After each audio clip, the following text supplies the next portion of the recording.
I feel very comfortable when I'm outside. It's a feeling of calm and connectedness. I don't have to think about things too much. Everything kind of slows down, and I can experience things and observe things that I don't normally do when I'm in the office all day.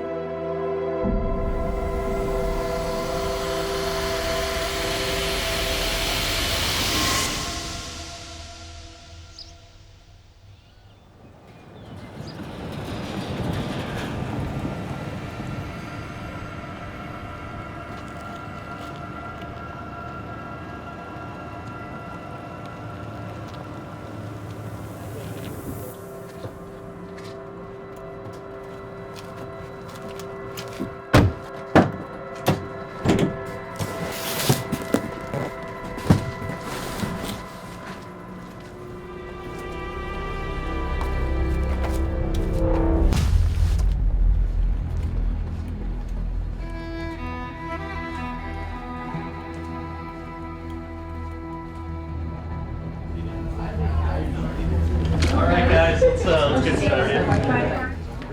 Kicking off on Monday, June 6th. We're going to head northbound from the Massachusetts border all the way to the Canadian border, 272 miles. So I started Route 9. I'm Kelly Stand Road. Which is going to be Kelly Stand Road, I think, is here. Yeah. Oh, cool. Okay. I've done the Long Trail end to end twice. I've done the Triple Crown, the AT, PCT, CDT. I say, in terms of ruggedness and elevation, mile for mile, the Long Trail is the hardest trail that I've done. Looking good. They're gonna get real muddy on the trail. Yeah, that's what you need, though. You can't be out on the trail with like too fresh of shoes. So it's got to dirty them up a little bit. High five yourself, huh? Yes. Yeah, high five yourself, Reamer.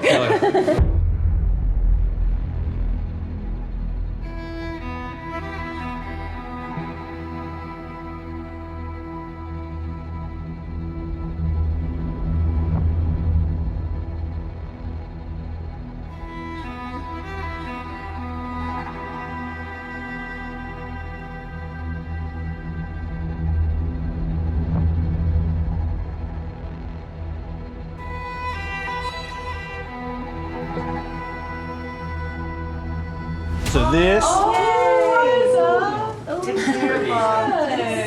that's the flag.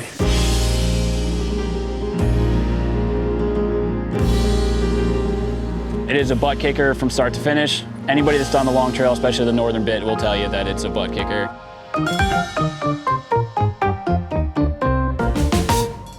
The Long Trail is the backbone of Vermont's mountains. It involves a number of segments that can be very different, from agricultural lands to mountain alpine zones. A lot of the Long Trail is a rigorous hike. The Long Trail is a 273-mile hike from Massachusetts up to the Canadian border. It's the oldest long-distance hiking trail in the nation, and it crests some of the highest peaks in the state. It started in 1910. A person who's credited with coming up with the idea is James P. Taylor. He had this vision for connecting people to the outdoors and building out infrastructure, and it was a way to make the mountains more accessible, but it was also a way to make Vermont stand out. Trails have been used by the Mohegan Abenaki indigenous people of Vermont. They have been stewarding the land long before and still do. The Long Trail was a thing.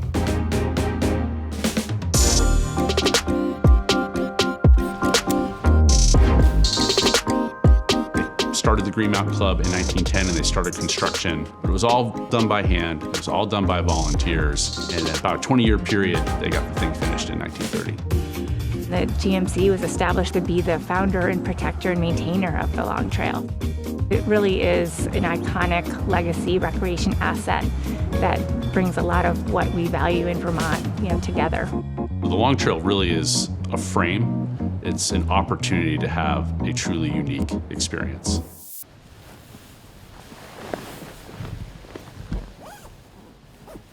Vermont's a pretty beautiful place to hike in. We're close to several large cities, Montreal, Boston, New York. People who live in those city environments are looking for a way to get away from that environment and get out into nature to reconnect with the natural world, with themselves, with their friends. Mike and I have been fortunate to have hiked in all of the continents except for Antarctica, and to be able to come back to Vermont and hike in some of the most beautiful terrain either of us has ever seen, have it be in our backyards, is just an incredible gift.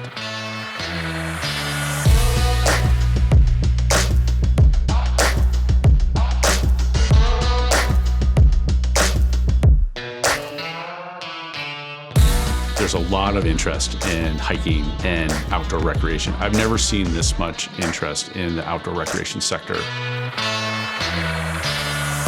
We saw a huge spike during 2020. There's about a 35% increase in use across the board, and there's hundreds of thousands of users of the Long Trail system. And we employ about 40, 50 people every summer, and they do all the technical trail work, and we have summit caretakers. So these are folks that live in the woods all summer, and they take care of a specific geographic location.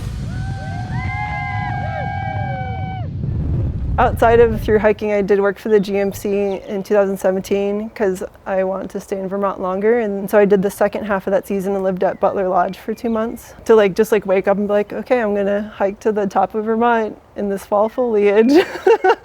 not too shabby. I would say if the caretaker program was broken down into 3 parts, it'd be shelters and privies, and then summit education, and then lastly is trail maintenance. Sometimes hikers think they're being really helpful and they're like, a stick or a pile of leaves in the trail, but it's like, no, those are brush ends. We're trying to prevent the trail from eroding. There's a lot more people who are wanting to get outdoors, who are really excited about getting outside, which is fantastic.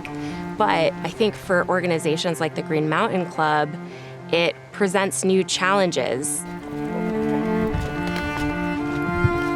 So there's more and more people that are interested in using the trail, which is great, but it put a lot of pressure on a finite resource. So some of the trailheads, some of the parking areas, some of the feeder roads aren't designed to have that level of use, and it creates conflict. Also, climate change is a big one.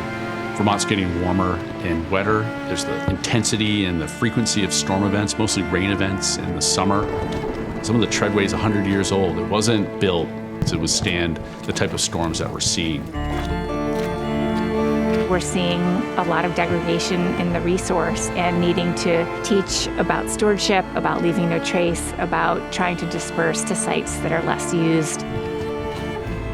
We had historic levels of participation at Vermont State Parks last year.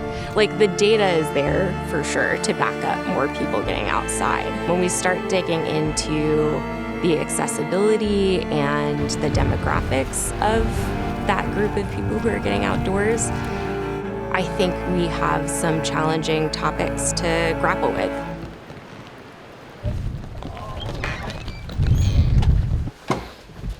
Oh, yes. Wasn't the worst day. Definitely wasn't the best. Today was a lot. 40 degrees in June is not ideal hiking weather. Many communities have been historically excluded from the outdoors, and that barriers to Black, Indigenous, people of color, LGBTQ, women, New Americans. Not everyone is afforded the same liberties in the outdoors. There's a lot of misogyny or homophobia or any other kind of discrimination that can happen. And I think for people to feel welcome, we have to address issues of racism and discrimination on the trail. It's not immune. It happens there too. Society is definitely realizing that there is a need for inclusion and equity, including the outdoor community. We have a long way to go in helping people feel comfortable outdoors, and also how are we building trails in a way that accommodates more users who need adaptive recreation resources. I've definitely experienced discrimination in the outdoors and in the outdoor industry. Some of it based on race, other comments that I've overheard that are homophobic. I have seen growth in racial justice when it comes to outdoor community, but I feel like we're still at the very beginning. A big part of diversifying the outdoors is showing people that you don't have to question if it's a place where you really belong. We are here, and that this is a space for you as well. ahead. Woo! Woo! Take the flag from him. Oh my God! There you go. Wow. Cheers. It's been a tough day. Yeah, but yesterday was cold. It was cold and wet. I'm so hyped. And I'm so grateful to be here. Oh, Vermont's like the best place. But don't tell anyone I said that, you know. It's so cute. It's so great. Feel ready. Are we gonna go? Yeah, you guys are all set. Okay. The Green Mountain Club is a great stewardship operation that maintains the Long Trail and its spur trails. The goal isn't to pave a road through the wilderness. The goal is to have a footpath through the wilderness that we can walk and appreciate the way the wilderness once was. The Green Mountain Club makes hiking in Vermont possible. And most people who hike on trails are not aware of all the resources, time, energy, effort that goes into building them and maintaining them. What they do every year and the amount of effort they put in to make that trail accessible for everybody is just monumental.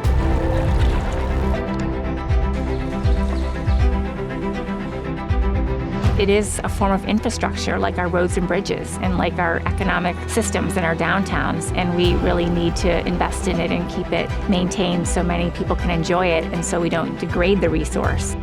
It does take careful planning and collaboration and investment to make sure we're not overusing the resource and making sure we can maintain a mix of wild places and places that are comfortable environments for all types of people who want to get outside.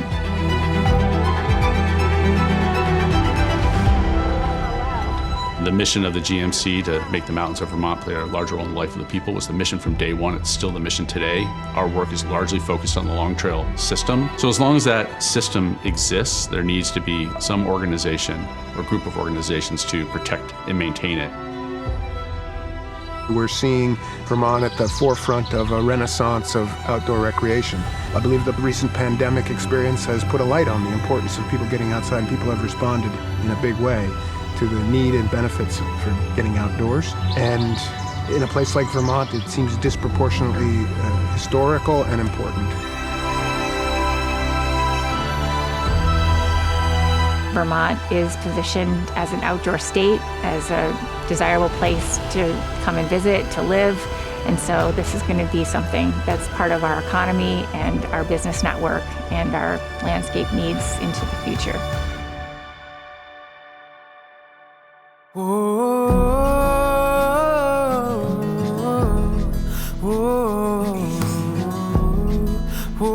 A century ago, the state was virtually deforested for the construction industry and wood used for boat building and other things. And the state's rallied behind the need for outdoor spaces to be healthy and has allowed for the environment that we now live in to exist. So that connection, I think, is really rooted deeply in our souls. What if there's a way we can leave this city, pack up all our bags, head to somewhere prettier? I think everyone can agree we want more people to be able to enjoy the outdoors, more people to put their phones down, get off the couch, be active, be healthy. So we need to make sure the trails can handle the use they should be able to take. I see the outdoors as a place for healing, to make myself feel better, because I just think nature has a really beautiful healing power. Being outside means time with friends. It's a place for skill building, for learning, for developing a sense of identity. James P. Taylor's vision is that if people had a connection to the mountains, they would be more willing to care for it and protect it. And the Green Mountain Club kind of embodies that philosophy, that the more people that experience the outdoors, the more they're willing to care for it and protect it. Maybe there's a way we could see the whole world, never work a day, drive down to We finished it. We just finished the Long Trail Relay. Never seems so faded. Feels amazing as we just hiked 272 miles of the Long Trail in sections for the Green Mountain Club. It was pretty gnarly for my first time backpacking, battling the rain, the wind, ourselves. Nature's not always going to be on your side, and this is the authentic backpacking experience. It's been such a magical experience seeing so many different groups of excited hikers trading the flag off at different trailheads, going along the way through great weather like today and really crappy weather Couldn't ask for a better day to end such a really awesome fundraising experience. And we did it. It's done. On to the next one. What if there's a way we can leave this city, pack up all our bags, head to somewhere prettier, but look at all we've made. Could it all mean nothing? All our little plans had to count for something, but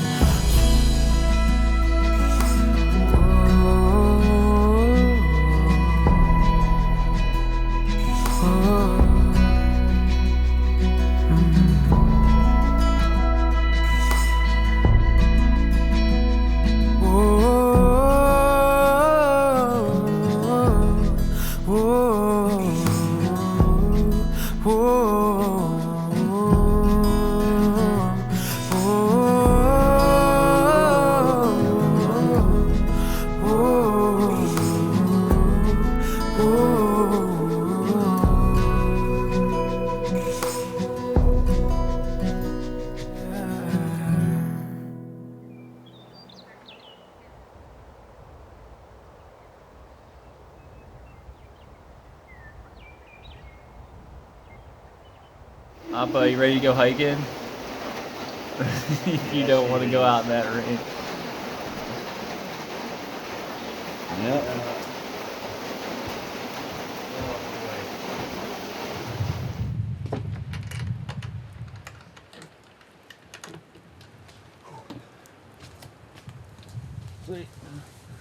If I had to make a suggestion for anyone, it would probably be bring more socks than you think that you need. Bring a backup pair of socks and then just throw another one in there. You never want to get caught out with wet socks and nothing else to wear. It is the worst feeling in the world. No. I just moved my legs for warmth. There they go. Damn. Bye. Yep. See you later.